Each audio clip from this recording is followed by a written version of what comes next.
In 5, 4, 3, 2, 1, welcome back to I Think Podcast. Ini mungkin dari lo sendiri, dari opini dan mungkin saran lo secara pribadi lah ya. Mungkin banyak orang di sana, apalagi dengan karena pandemik ini, banyak orang yang akhirnya nge-build bisnis baru, punya UMKM baru gitu kan, yang which dimana mungkin dia tidak memiliki dana sebesar yang kita harus nyewa agency untuk bikin iklan. As a simple, pada saat kalau kita pengen bikin iklan, misalkan gue deh, gue punya UMKM untuk di bidang makanan. Apa sih sebenarnya dari yang lo bisa kasihkan ke kita kayak lo kalau bikin iklannya kayak gini nih sebenarnya, yang lo harus pikirin nih ada aspek ini, aspek ini. Kalau makanan misalkan ya, yang bisa gue kasih. Lalu ketika lo visualisasi produk ya itu harus bikin tempting pertama. Kedua, dari segi misalkan kalau ini bukan secara advertising, ini secara gue dulu ilmu branding lah, bercampur lah anyway, tapi tempting pertama. Dua, USP lo apa nih, makanan lo apa gitu. Sekarang banyak banget dimsum mentai. Tapi apa ya, nih antara lo punya USP apa, atau ya itu tadi kayak gimana sih lo bisa ngepromotnya mungkin dari teman-teman lo. Oke, lo nggak harus ya harga teman, atau nggak harus kayak lo ngasih gitu, tapi kayak mungkin ada yang lo kasih tester, tapi atau enggak ada emang temen lo yang bisa willing tuh. Itu kalau untuk usaha kecil itu ya menurut gua nih, dari cara ngepromotnya itu yang disruptif itu, yang kayak dari mulut ke mulut pasti nih kayak hal itu. Dan gimana cara lo pinter-pinternya sekarang Instagram Ads bisa lo aplikasikan sendiri, kayak lo bisa bayar dan connect gitu kan. Pokoknya gue kan ngegunain itu buat account gue ya, sopan pantun. Jadi kayak, nah itu tuh bisa, kayak lu bisa targeting orang-orang berarti nyari apa, food, apa segala macem. Dan rajin-rajin aja sih kalau buat gue sih, rajin-rajin nge-tag yang kayak di Instagram, lu nge-tag aja orang-orang yang kayak apa, yang food blogger lah segala macem.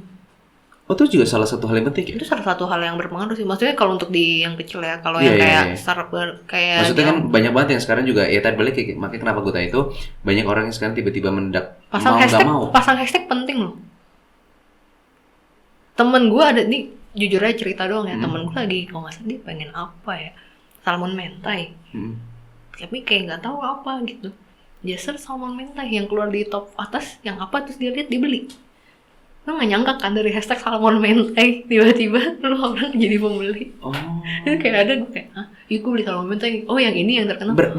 Berarti user sekarang di Instagram pun aja tuh kadang-kadang masih bisa mencari dengan hashtag ya? Masih banyak yang random gitu, masih ada orang yang kayak gitu berarti ya? Masih, mungkin misalkan dari food blogger yang dia follow, terus dia klik tuh kan hashtag banyak kan, muncul kan kayak, terus tiba-tiba banyak variasi apa segala macam. Tapi benar-benar dari mulut ke mulut. Dan kalau misalkan lu mau invest di hire KOL atau apapun, KOL yang micro ya, itu perlu nggak sih? Boleh-boleh aja lu kayak, nih kak aku punya makanan, sumpah ini temen gue sendiri kayak dioper, terus nggak lama ya katanya makanannya laku. Di pandemi ini loh, apalagi orang pasti apa sih yang habis duitnya? Makanan dan minuman. Berarti menggunakan KOL itu pun juga, maksudnya dengan pandemi seperti ini kita tahu harus bahwa pinter-pinter sih. Dan itu lagi kalau tricky kan ya? Tricky, tapi kalau lu kayak tadi sih, kalau untuk makanan dan itu kayak tuh namanya food pro apa? Segalanya mending tempting deh, lu bikin gimana sih food ininya tempting apa sih tempting nih? Mungkin bagi orang secara simple nih. Ya visual misalkan, kalau itu nggak tahu yang kenapa gue nyebutnya dimsum mentai mulu, apa karena gue lagi nge-search ya, dan dari kemarin tuh gue ngeliat kayak, oh ya lo ngeliat kayak dimsumnya dimsum kita udah tutup sih, mestinya tadi kita bawain dia ya. Dimsum mentainya seperti apa looknya, kayak orang bisa ngeliat gitu kan. Dan cara dia ngemasarinnya nih ya, orang tuh jujur aja kalau lu baca caption, karena kata orang kalau baca caption panjang-panjang orang males. Tapi kalau untuk kayak gitu kan lu butuh deskripsi produknya. Nah terus habis itu apa yang harus kita lakukan? Ya lu jelasin dong dari harganya, ini kita ada dimsum dengan variasi ini segala macamnya. Harus kayak orang tuh orang tuh paling males kalau harus slide ke DM buat nanya harga.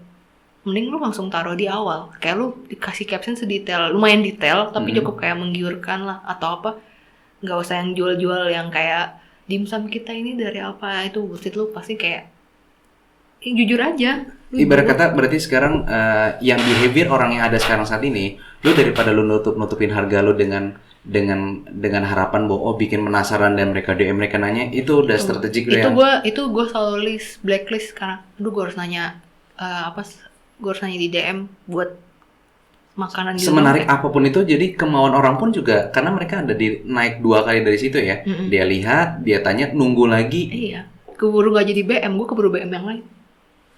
Berarti sekarang kalau kita mau ngiklan secepat mungkin, bagaimana kita bisa transfer value dari makanan kita, atau yang tadi lo bilang penting kita dari oke, ini visual seperti apa, terus habis itu USP, unique selling point-nya seperti apa, atau perbedaan diferensiasi dari yang lain, lo langsung kasih tau dengan jelas harganya ini segala macam, Iya. langsung action.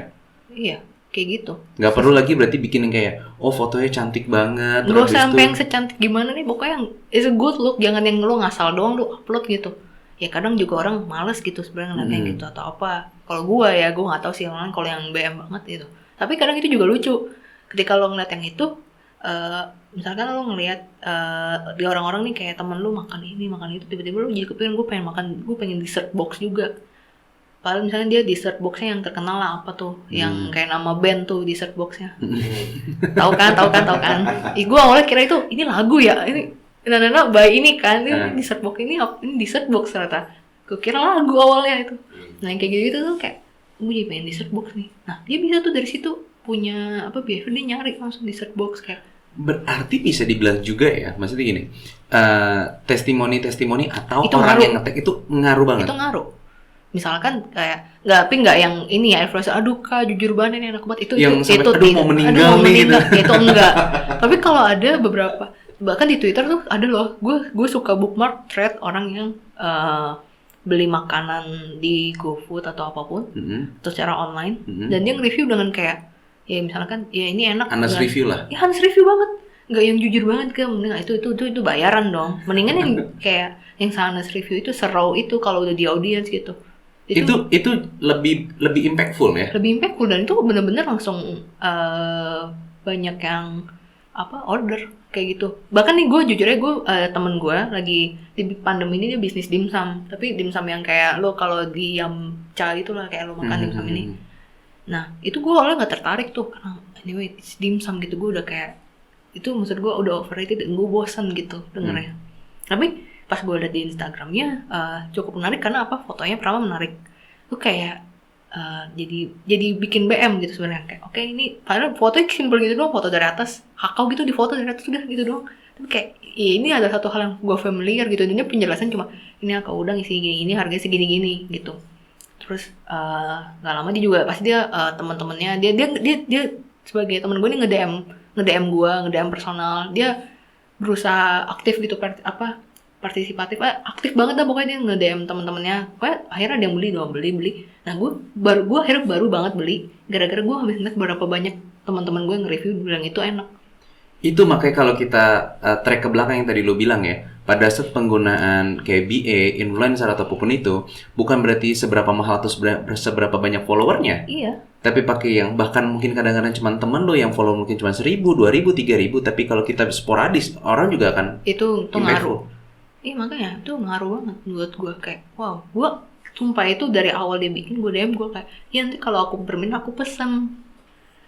Gue belum berminat pas itu, tapi ya udah gitu, gue liat ya udah, gue tahu namanya, gue inget bahkan kayak, tapi gue liat temen gue ngupdate itu benar-benar gue nggak tahu itu algoritma Instagram, habis gue buka itu tuh kayak update-nya tuh ngurut gitu, selang 2 muncul lagi dimsumnya dia dari, tapi temen gue yang lain gitu, tapi kayak buset Dani apa lama-lama gitu kan, udah gue nggak lihat lagi, terus gue kepikiran gue pengen dimsum, gue kontak dia dong. Itu yang tadi lo bilang ya, bagaimana kita bikin iklan sampai kasar quote unquote adalah mengganggu apa Iya yang kan, dilihat maksudnya orang. gue biasa bikin iklan, gue kemakan iklan sekarang gitu loh. Kayak gitu. Ternyata teknik yang lo terapkan di iklan lo itu juga kemakan di lo Iya, sendiri. bahkan di hal-hal kecil kayak gitu. Oh, jadi orang pun yang lo yang kerja di iklan kadang-kadang masih bisa kemakan iklan juga ya, Ya walaupun lo makanya tahu ya. itu jokesnya kayak gitu sih. Lu udah kerja di iklan masih kemakan iklan gitu. Tapi mau nggak mau behavior orang seperti itu ya. Iya. So berarti orang-orang yang baru bikin bisnis sekarang nggak perlu takut juga bahwa pada saat kalian punya budget yang pas-pasan atau mereka kayak aduh cuman punya kedai kecil nih, terus habis itu takut nggak laku, iklannya nggak bisa gitu. Nggak apa-apa, misalnya kayak gue dimsum lagi nih. Kenapa sorry ya gue dimsum. Oke, kita ganti siomay. Kenapa siomay? tapi dimsum juga. Oke, apalah itulah.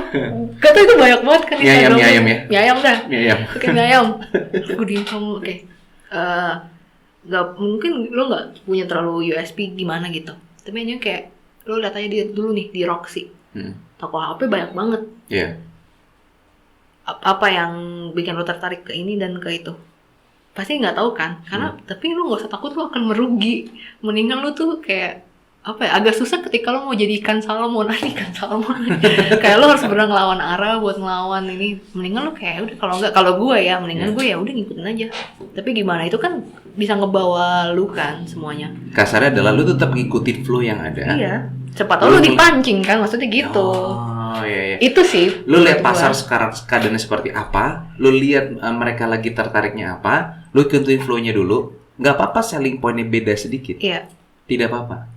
Nggak apa-apa. Tapi lu punya hal yang ini orang akan dia ada di sini nih. Maksudnya kayak kemarin Indonesia tuh ajaibnya orang-orang itu cukup apa ya, adaptif dengan tren audiensnya gitu.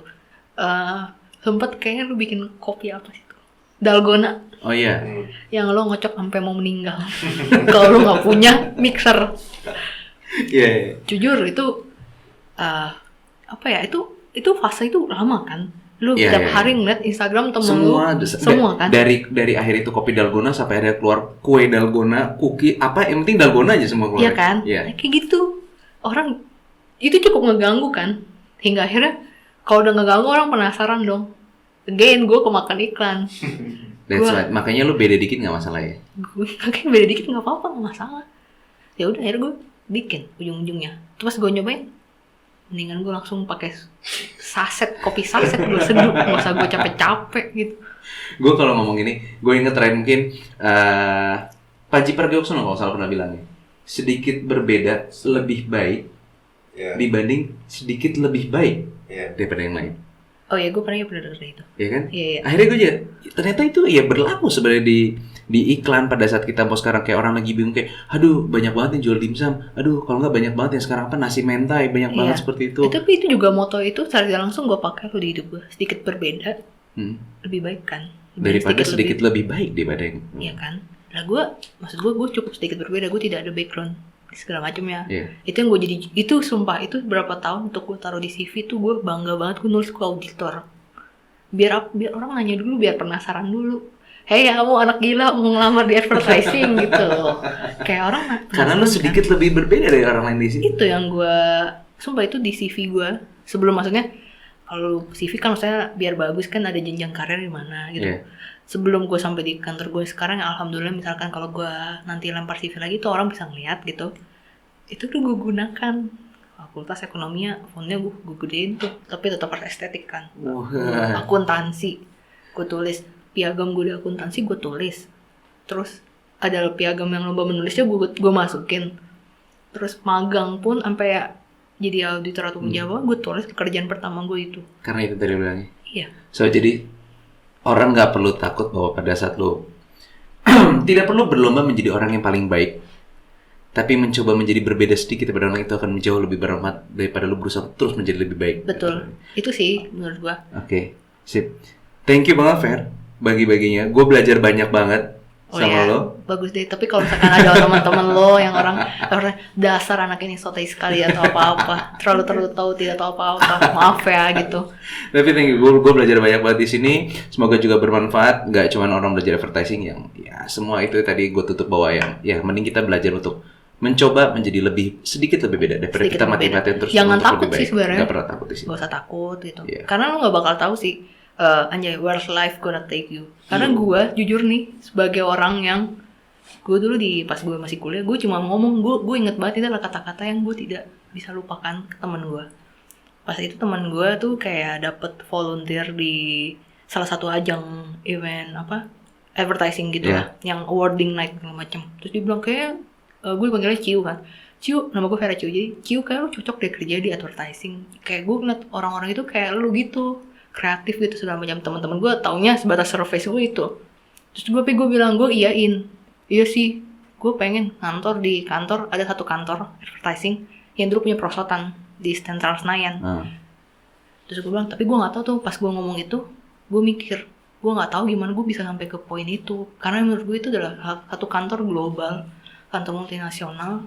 Gue sebagai orang yang sedikit berbeda itu, gimana gue bisa kesana gitu? Gue kayak kagak tahu gitu awalnya. Dan tapi akhirnya gue sekarang di situ. kantor yang sekarang itu.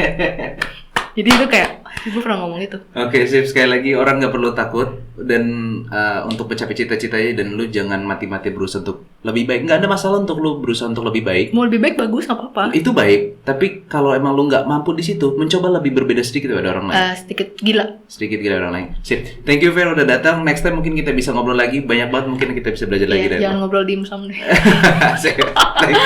Thank you ya. Thank you.